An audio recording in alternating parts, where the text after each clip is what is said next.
5 in front of this, or at the minute, I'd say he would really like Cocoa Beach and Tehupu. He's nearly as old as me now.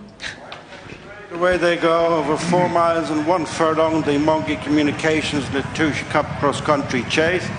Uphill they go to the first, which is a drop bank. And prominent last year's winner, Vital Island, was Enjoy Darling, the striped cap, who was cautious at that first drop bank.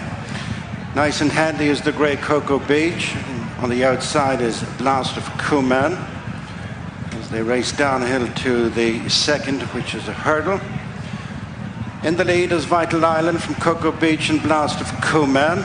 On the inside, Enjoy Darling, followed by Birchdale and 3x2, singing Banjo A-rated, Subset, Fame After the Glory, Stumptown, El Paso Wood, and then the stable companions, Streets of Doyen, the Plain Orange Cap, and Bodhisattva.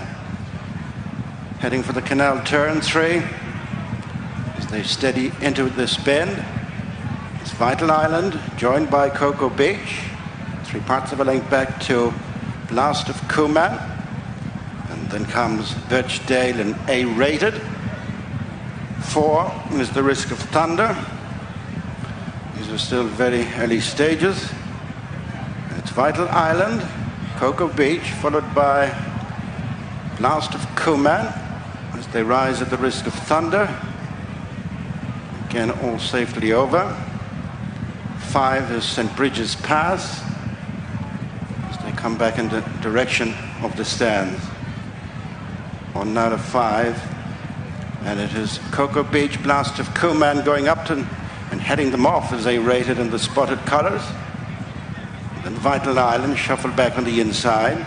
Then 3x2 as they go through St. Bridget's Pass. 6 will be a drop bank, bringing them all the while closer to the stands. It's A-rated. And Frankie Murphy building up a lead of a couple of lengths over Cocoa Beach Jack Kennedy. As they come now towards this one, taking them away from us, drop bank. Then the Birch Barrels for the first time. As they clear the 6th, A-rated from Vital Island, 3x2, Cocoa Beach in between horses, then Blast of Kuman. Enjoy Darling, Birchdale, singing Banjo, Fame After the Glory on the inside, and then Stumptown and El Paso Wood. Subset next, and then Bodhisattva and Streets of Doyen. 5-6 lengths covering the entire field as they make the loop towards the Birch Barrels. 7, then the Stone Wall. And it's A-rated, making the bend from an improving singing Banjo on the outside of Enjoy Darling, followed by 3x2 Vital Island. Knocked back Cocoa Beach, races in company with Blast of Kuman and Fame After the Glory.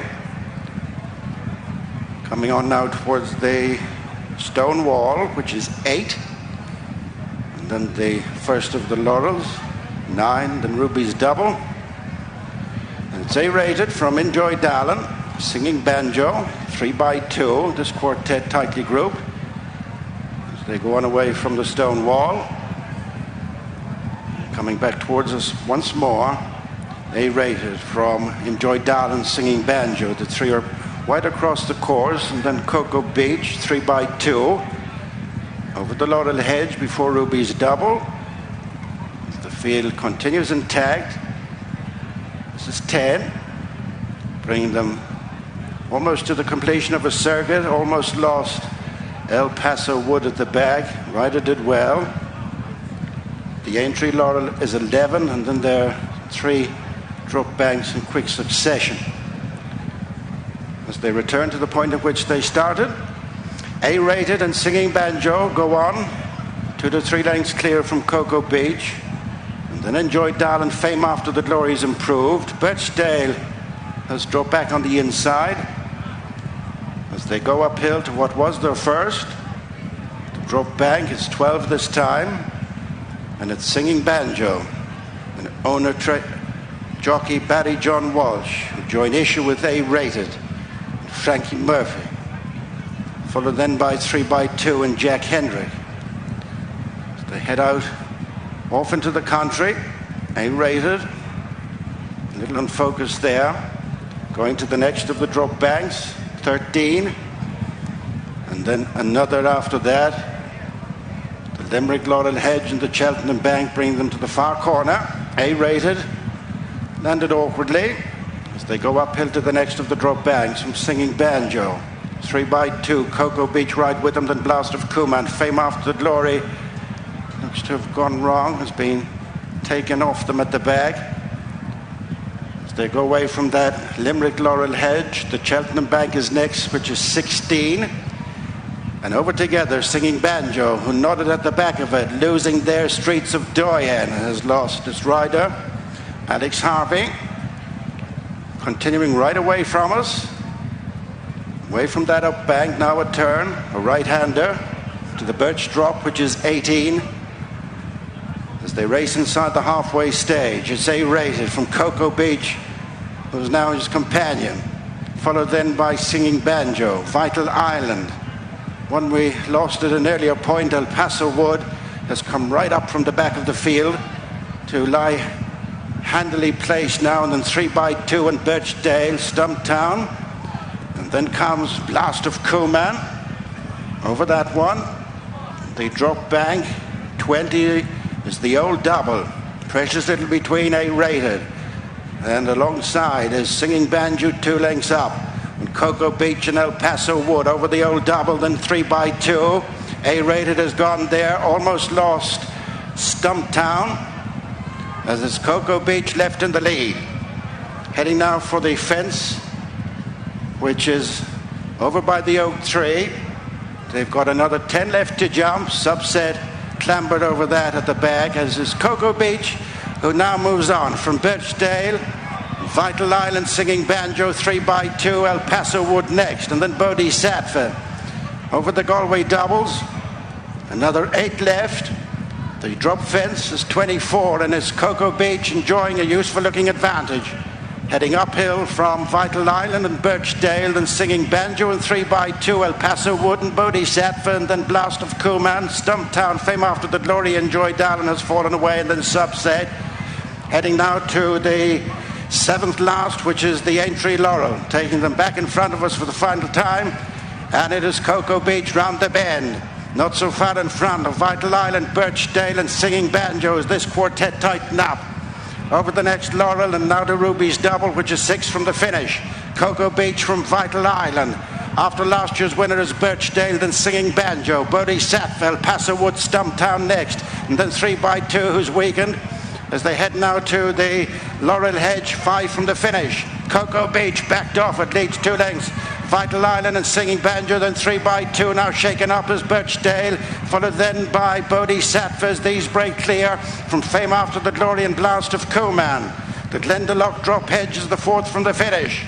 And it's Cocoa Beach, the grey up and over from Singing Banjo. Vital Island next, then Birchdale, 3x2 is tagging on in behind this quartet, followed by Bodhisattva. 3 to go.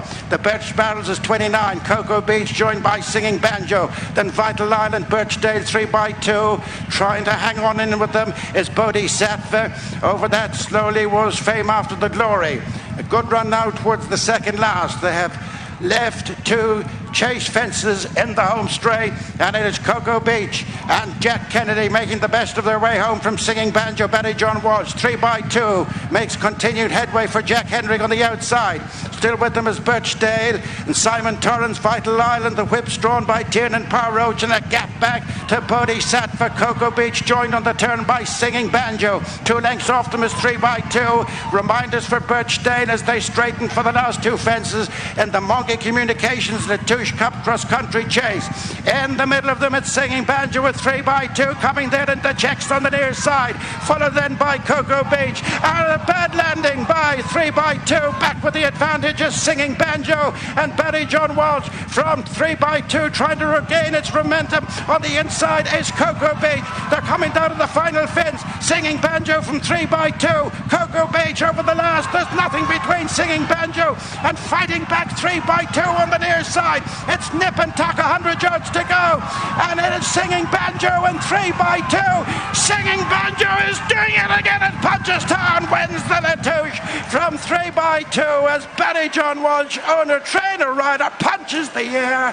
He's over the moon. Cocoa Beach third. It really is extraordinary, this race. Horses who wouldn't be mapped in a normal steeplechase can turn over talented big race winners in park races like Cocoa Beach and Birchdale. Singing Banjo, Ruby, extraordinary stuff from this horse. At his age, 28 to 1, he's won it again. Yeah, fabulous to watch, Gary. Horses for courses. Him, Vital Island was up there for a long way. As we picked it up, someone wiped out Stumptown there before they got to the Laurel Hedge on the way back. Blastakuma made a mistake. Fame After Glory, middle of the shot, was travelling okay, but too far back. But it's just incredible. Singing Banjo, he's such a record around here, Gary. I thought he was too old, but what is age? 14 years of age. Unbelievable. Yeah, incredible. But it lights horses up, and you look at the speedometer through the race.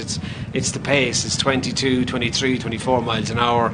These older horses get on their feet, the twist and the turning, the economics of jumping, and then you have the gameness of age thrown into it. Here you are, even Cocoa Beach way out jumps Singing Banjo there. Birchdale's on the bridle. Vital Island 3x2 is coming with a sustained challenge. But this course has changed a good bit, where they used to come out, turn right way back there, come across the middle and come out with one fence to jump in the home straight. Now they come out at the back of the third last fence and have to make their way onto the racecourse proper, and it's a longer, stiffer run in, and that has definitely played the Singing Banjo's strengths this afternoon.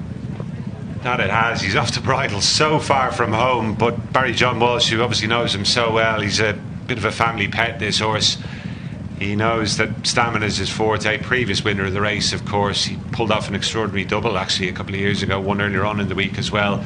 That said, it looked all over bar a fall for 3x2, Ruby, didn't it? But while he didn't fall, it was all bar a fall for the mare at the last. It just got too high, Gary, and pecked and nodded, and that let Singing Banjo back into it, who flicks his ears on the run to the last.